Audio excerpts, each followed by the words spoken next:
Oui, je ne sais pas si j'ai bien compris la question. En fait, la décision nous appartient à tous ici. C'est pour ça que j'ai mis un bureau d'études. Je remercie également pour le travail qui a été fait. Les échéances, vous avez annoncé tout à l'heure, c'est le 1er janvier 2017, on doit obligatoirement changer de marché. Mais ça se prépare.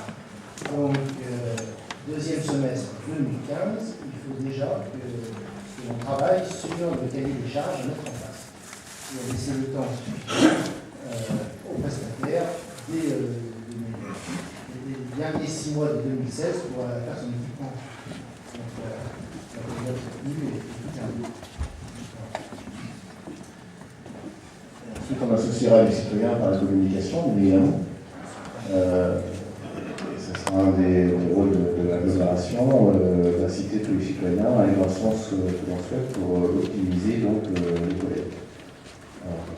Mais donc, quand on a dit les données, il nous faut payer les charges et surtout penser aux 6 mois de préparation, de commande d'ébène, etc., parce que ça change le marché. Donc, c'est la raison pour laquelle il faut vraiment finir pour 2015 payer les charges pour au plus tard mi-juin de 2016 renouveler, acter les prestataires après la période. Voilà.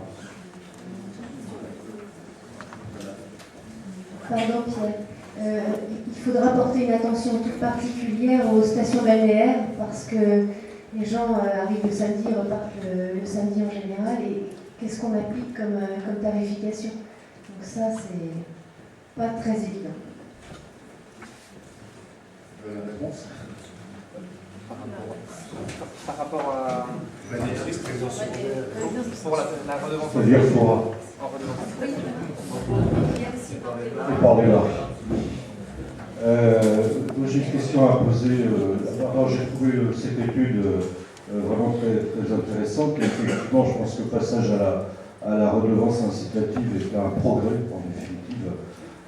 En tout sens, et notamment pour aller dans le sens de la réduction du tonnage des déchets qui sont collectés. Est-ce que vous auriez aussi intégré à un moment ou à un autre dans la réflexion le tri séparé des biodéchets? Et donc, je vous envoie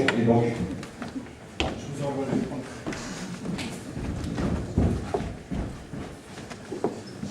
Il y a une partie de cette étude qui était réservée sur la question des biodéchets, où on devait étudier l'opportunité de la mise en place d'une collecte séparative des biodéchets.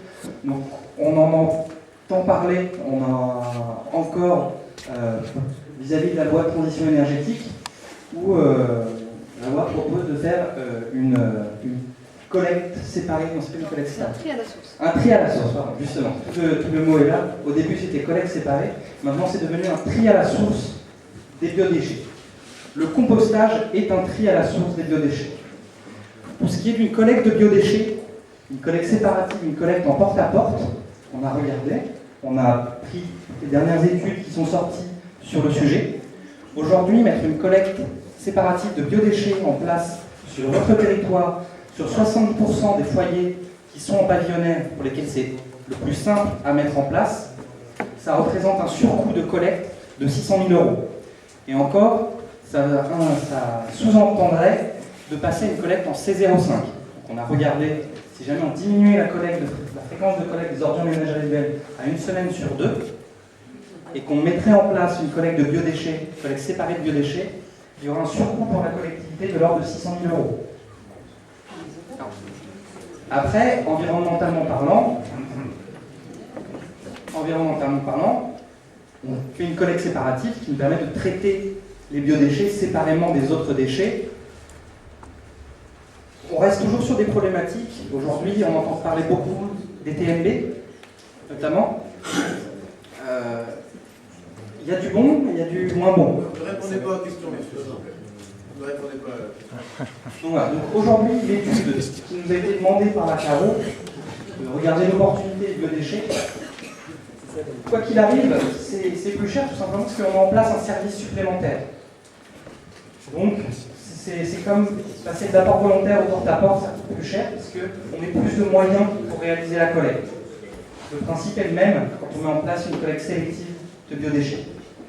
Et en apport volontaire, c'est pas envisageable. Ah non, ça va être au niveau réglementairement.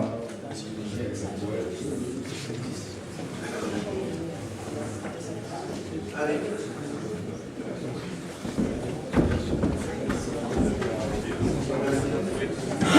Merci pour votre présentation et à très bientôt. Nous allons passer au dernier point avant. Donc,